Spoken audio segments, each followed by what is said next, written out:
In 1950s, I was organizing a national strike in Pondo Land. The grievances of the Pondo people, the government was depriving their rights. In the late 1950s, in tribal areas, the government imposed a system of puppet chiefs known as Bantu authorities. Owing allegiance not to the tribe but to the white government, they were resisted vigorously throughout the country, and especially in Pondo Land. The Pondos were a peasant society far from the cities that had felt the shock waves after Sharpeville.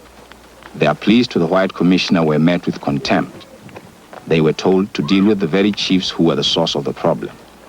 We had so many questions to ask from the government to please come and see us and tell us what is going on. He said he has got no time for stupid Pondos. We decided to organize a strike. The non-elected chiefs were corrupt and threatened tribal democracy. The Pondos set up mountains, people's meetings held on mountain ridges. It was an attempt at direct democracy. The mountains were organized. About 100 mountains were organized because now we've got no chiefs, no what. The first resolution, we made it out that all the chiefs who are not in the organizations must be killed in all those districts. And stooges must be killed. Everybody was agreed. The Pondos were in revolt. Collaborators were killed. The police with their armored cars appeared in force.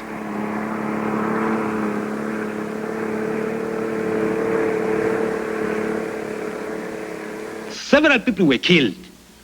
The more they killed the people, the more the Pondos became angry. Although the Pondos were country people, they were also migrant workers. Many of them had joined the ANC or PAC when working in the cities, and now put their political training to good use with boycotts against the white shopkeepers. At last, the Bantu commissioners were forced to bypass the puppet chiefs and deal directly with the mountain committees. For white officials, listening to the people was a novel experience. The mountains' demands were not merely local. Besides an end to Bantu authorities, they wanted abolition of passes and of segregated education, and they wanted representation in parliament. For the white government, this was unthinkable. The Pondos would have to be crushed. A meeting of the mountains was convened at Ingquza Hill. This meeting was unusual. It had the permission of the authorities. When we were on the way about to reach Ingquza Hill, we saw people coming running. When we asked the reason, stop all the buses, they said people have died in Ingquza. From 9:30, people have been killed by the police, armed police. We saw Saracens going ahead, police chasing people. Dropping tear gas from helicopters, the police had ambushed the meeting, firing Sten guns at point-blank range into the crowd. In this planned massacre, the government later admitted to 11 deaths at Ingquza Hill. There were probably many more. The rebels were hunted down. Among them was Lanford Ganyile, who throughout the revolt had kept close contact with the ANC in Johannesburg. When his family was threatened, he gave himself up. After I surrendered myself, they started to question me about the whole situation in Pondo Land and telling me that they've heard the rumors that I've been in Russia. So I must give them a clear explanation about that. So I said, I know nothing about Russia. I never go to Russia. That's when then they cut my ear and my tooth. Ganyile and 5,000 other Pondos were thrown in jail, 30 sentenced to death. The puppet chiefs were empowered to banish people and seize property. Access to Pondo Land was strictly controlled, virtually imprisoning the entire population. The state of emergency in Pondoland still exists.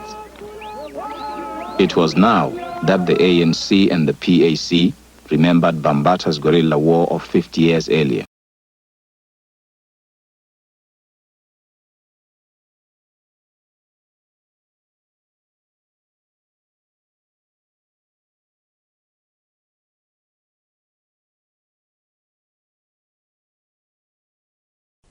Most of the evidence brought to the Truth Commission on the last 11 months concerned human rights violations in the 1980s. But resistance to white minority rule started many decades ago, and we as South Africans should remember the early struggles of our people. That is what the Truth Commission's Human Rights Violations Committee did in Lusikisiki in the Eastern Cape this week.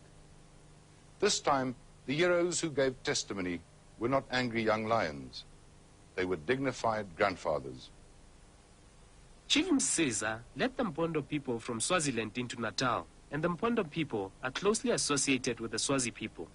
Pondos migrated to the Transkei and occupied the now eastern Pondoland area around 1600.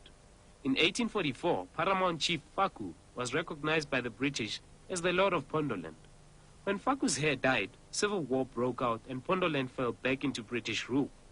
It was only in the 1960s that Pondo people took decisive action and stood up against the imposition of Bantu authorities onto them.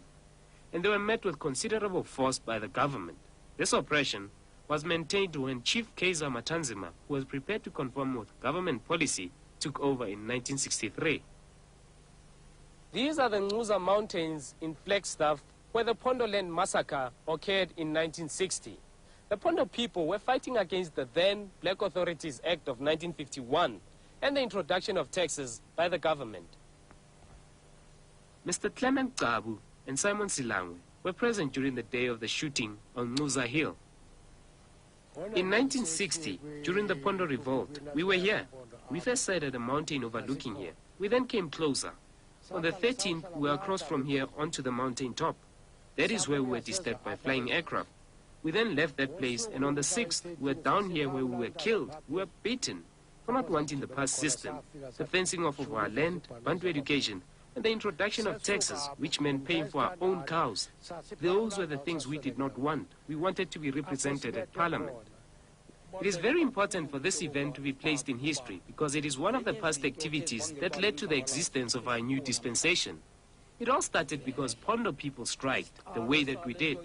So much so a commission was set up led by Mr. Abraham coming from Pretoria, concerned as to what bothered us. We then told him that we did not want eavesdroppers who were the Boers at the time.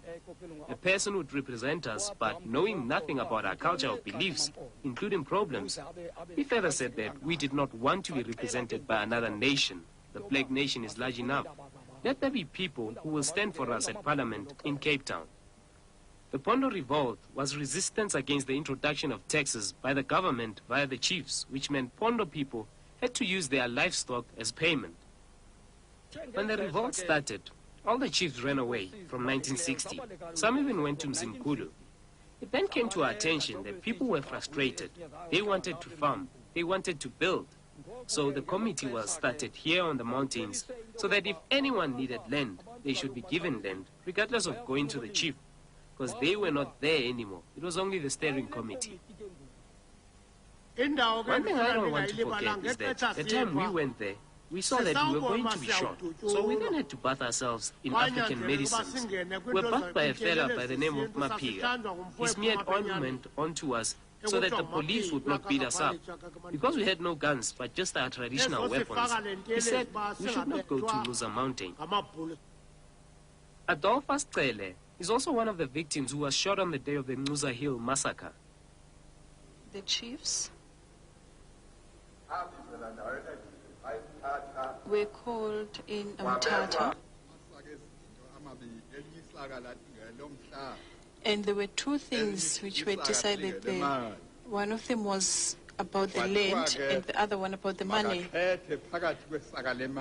And they were made to choose between the two, money or land. Most of them chose the money. It was on the fateful day of June the 6th that the Pondo Mountain Committee members found themselves helpless and overpowered. The aircraft appeared and circulated above Ingquza Mountain. We were now seated at the foot of the hill. The second one came after that one, and then came the helicopter, which offloaded policemen at the top of the hill. It never landed. Another came, painted with army colors, and dropped off some more police on the opposite side of Ingquza Hill. They then all started coming towards us. We did not even expect any clashes, because none of us had weapons except Warner Johnson. He had a gun. He had come with his revolver, our commander. They wasted no time. They had not come to talk. They then fired. Warner Johnson then stood up and called them closer. As he did that, they shot him. He was the first person to be shot. That's when we saw that they meant war. When he fell next to our feet, the second victim was Ngilish Nganda. We then jumped. Our young leader, Mr. Makaka, shouted to us and said, "Into them, you Pondo men of my father, sons of Chief Faku, even if we have nothing." When another shot went off, he would say it's the last one, but the gunfire just kept on going. He would still say every bullet is the last one, yet people were starting to turn back behind us. When you think of it, whilst we were being shot, the helicopters were also above us, with police hanging on the sides, also shooting down at us. We were being shot as all this happens. I think it took us, we were shot from 9 o'clock till 6 o'clock that evening. That's when they left us, after we had run into the bush. After the events of Ingquza Hill, rural Pondoland was thrown into turmoil. The government refused to bury the dead. Men were arrested, some disappeared and have never been found since. On the day of the hearings, the Truth Commission took time off to commemorate the victims of the Ingquza Mountain Massacre, and a wreath was laid in their honor. When we look forward, we want a monument to be erected, whereby all the names of those who were shot in 1960 must be written on it, including the committee members, so that children and their parents can know about the fight for freedom by their great-grandfathers, and this is where they are sleeping.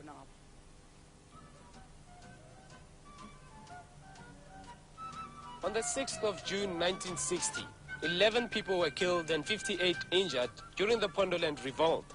All the victims asked for is a monument to be built on this hill for those who died.